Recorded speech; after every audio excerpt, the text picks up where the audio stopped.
Good afternoon to all of you. जैसे कि आप लोग जानते हैं कि नीट की काउंसलिंग चल रही है। मैंने अपने कई पिछले वीडियोस में भी ये बात सबको बताई है। बहुत पेरेंट्स ने व्यू भी किया है और बहुत पेरेंट्स का रिप्लाई भी है मेरे पास। बहुत पेरेंट्स की कॉल्स भी हैं, तो कल मैं उठा नहीं पाया बहुत सारी कॉल्स, कहीं बाहर था किसी इंपॉर्टेंट काम से।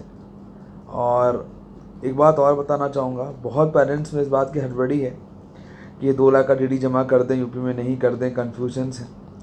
मैं सबको एक बात कहना चाहूँगा कि अभी कल डीम्ड का रिज़ल्ट आना है। अभी डीम्ड का रिज़ल्ट नहीं आया है।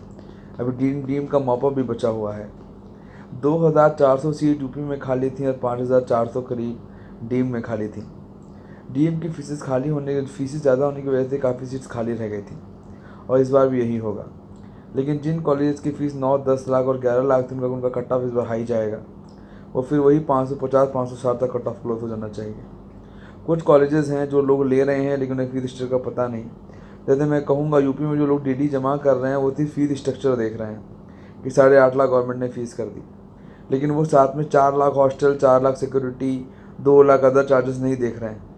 उन्हें देखें उसके बाद ही भरें, क्योंकि अगर एक बार आपने डीडी जमा कर दिया और आप काउंसलिंग में पार्ट ले लेते हैं और काउंसलिंग में अगर आपका अलॉटमेंट नहीं होता है तो वो पैसे आपको अगले राउंड में वो ओवरटेक कर जाएंगे। लेकिन अगर आप नहीं करते हैं तो पैसे, अगर आपने ले लिया और आप ज्वाइन नहीं करते हैं तो पैसे बेकार हो जाएंगे। तो जो भी करें सोच समझ के डिसीज़न लें। सेकंड राउंड है, हड़बड़ाहट स्वाभाविक है, लेकिन अगर कोई कह रहा है या लोग समझा रहे हैं आपको टेक्निकली कि क्या होगा, तो उनकी भी सुननी चाहिए।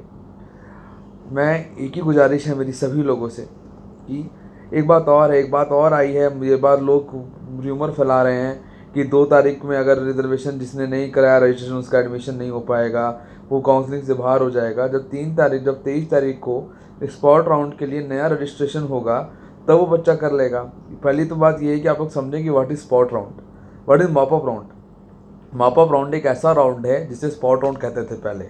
जाइए, आज फॉर्म भरिए, कल मेरिट लिस्ट आई, काउंसलिंग कराइए और जाके एडमिशन ले लीजिए हैंड टू हैंड। उसमें किसी भी तरह की डिले या लेट नहीं होते हैं। तो इस बात को टेक्निकली समझें और टेक्निकली ही समझ के इसका जवाब दें आप लोग। तो मैं यही कहना चाहूँगा कि तो जो भी करें, जैसे भी करें, सोच समझ के करें। उसके अलावा कोई और भी चारा है और कोई रास्ता नहीं है। लेकिन उसके बाद भी अगर जो लोग लेना चाहते हैं या इच्छुक हैं वो ज़रूर लें, जमा करवा सकते हैं। बाद में फीसेस कम होने की बात जो कही जा रही है वो इसलिए कही जा रही है क्योंकि क्या होगा, जब सीटें खाली रह जाएंगी तो कहीं ना कहीं सीटों पे कॉम्प्रोमाइज़ होगा, और जब सीटों पे कॉम्प्रोमाइज़ होगा तो फीसेस थोड़ी कम हो जाएंगी। ऐसा सबका अनुमान और ऐसा ही होगा। एक बात और है, जिन बच्चों का डीम्ड यूनिवर्सिटीज़ में नहीं होता है या जिन्हें लगता है कि उनके रेंज में नहीं आ रहा है, वो बच्चे मुझसे बात करें, कांटेक्ट करें।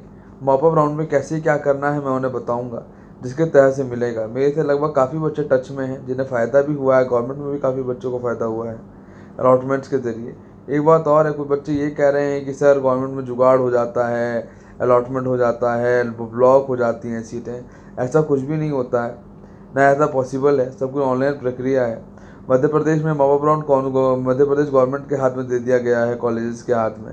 तो वहाँ से लोगों के बहुत सारे फ़ोन्स आ रहे हैं कि सर हम करवा देंगे, इतना लगेगा, इतना लगेगा। देखिए, जो भी होगा काउंसलिंग के तहत होगा, जो भी होगा लीगल होगा, इलीगल कुछ भी नहीं होगा। बाद में अगर सीटें ऐसे मिली भी तो जो एनआरआई कोटा की सीटें हैं वो कन्वर्ट होकर ऐसे मिलेंगी। एक बात और है, डीम्ड का कल रिजल्ट आ जाएगा, जिन्हें नहीं लेना है वो नहीं लें। कम से कम आप डीम से ही बाहर होंगे। ऐसा ना करें कि डीम में लेने के बाद बाहर छोड़ दीजिए और आप एकदम ही बाहर हो जाएं। ये गलती बिल्कुल भी नहीं कीजिएगा। एक खासकर बात अगर हम बात करें उत्तराखंड की, उत्तराखंड में सेकंड राउंड का रजिस्ट्रेशन चल रहा है। 5-5.5 लाख 6 लाख फीस है। फीस रिवाइज होने की बात थी लेकिन हुई नहीं है। लेकिन अब दोबारा कॉलेज ये क्लेम कर रहे हैं कि हम रिवाइज करवा लेंगे। अगर हो जाती है तो ठीक है, अगर नहीं होती है तो यही फीसेस रहेगी, इसी अकॉर्डिंग चलेगा। एक बात और है, जिन बच्चों के नंबर कम है वो सही में एडमिशन लेना चाहते हैं और चाहते हैं कैसे उनके एडमिशन होंगे, उन्हें समझ में नहीं आ रहे हैं, तो हड़बड़ाहट बिल्कुल भी नहीं दिखाएं। शांति से कहा उन्हें एडमिशन ज़रूर मिलेगा। 12 लाख की फ़ीस, 11 लाख की फ़ीस, 13 लाख की फ़ीस पे बहुत एडमिशन्स मिलेंगे। लेकिन सब्र रखें। कोई भी कन्फ्यूजन हो, कोई भी बात हो, मुझसे पूछें, मैं आपको बताऊंगा, मैं आपको एक्सप्लेन करूंगा क्या है कैसे हैं। एक बात और है, जिन भी कॉलेज ने बुकिंग ले रखी है वो सभी एडमिशन मॉपअप राउंड में होंगे, सेकंड राउंड में होंगे। वो कोई भी कॉलेज डायरेक्ट करा के अलॉटमेंट लेटर नहीं दे सकता। और जो लोग कहते हैं कि हम अलॉटमेंट लेटर दे रहे हैं वो गलत कहते हैं, ऐसा नहीं हो सकता। अब जाइए, जाके फीस भरिए, और खासकर बहुत सारे काउंसलर्स होंगे जो आपकी मदद कर रहे होंगे, उनकी मदद ले सकते हैं, उनकी मदद लीजिए। लेकिन जो जेन्यून है उन्हीं की मदद लीजिए। और ख़ासकर बात है जो जो जो जेन्यून होते हैं वही सच बोलते हैं, जो फ्रॉड होते हैं तो झूठ बोलते हैं नहीं और ज़्यादा आपके टिकते भी नहीं हैं। तो मैं आपसे यही कहना चाहूँगा, जो भी करें जैसे भी करें सोच समझ के करें। एक बात और है कि BAMS का फॉर्म आने वाला है यूपी कैट का, वो भरें और भरने से पहले जिन एडमिशन्स की लेने की इच्छा है वो मुझसे बात करें। मैं उन्हें एक प्रोसीजर समझा दूंगा जिसके तहत वो यूपी कैट के थ्रू एडमिशन ले सकते हैं। एंट्रेंस होता है, लेकिन कॉलेजेस क्या करते हैं एंट्रेंस में, छोटा एंट्रेंस है तो कॉलेजेस में कहीं ना कहीं अपनी साठगांठ बैठा लेते हैं। ये ना हो, इस बात को रोकने के लिए जो बच्चे चाहते हैं कि जिन्हें BAMS या BHMS या B.Pharm या अदर कोर्स में लेना है वो एक बार मुझसे ज़रूर बात कर लें। जैसे भी होगा जहाँ भी होगा उसको एक बार देख लेंगे।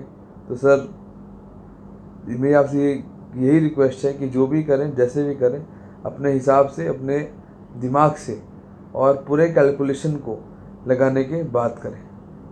तो थैंक यू, बाय।